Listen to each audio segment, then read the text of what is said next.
Jean. Ikaw ulit? Saan ka?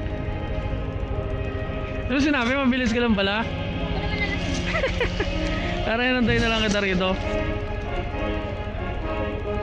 Wala akong load. Hindi makapag... Sige, kapit.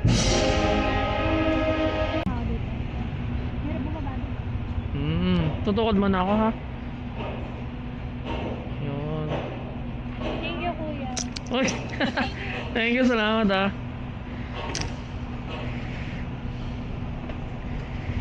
Grabe.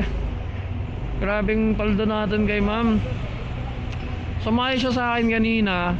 From dito, papunta ng Makati City Hall. Binigyan niya ako 100. Na pamasahe lang din ay 50. Tapos nagpasundo ulit siya from City Hall to rito. Binigyan ako ulit ng 100. So naka 200 ako sa kanya. Sa loob lang ng 3 to 4 kilometers. Biruin mo yan, laki ng tip sa akin ni ma'am. 100 peso rin yung tip sa akin, men. Sobrang solid. Thank you sa'yo, Ma'am Jean Sanchez.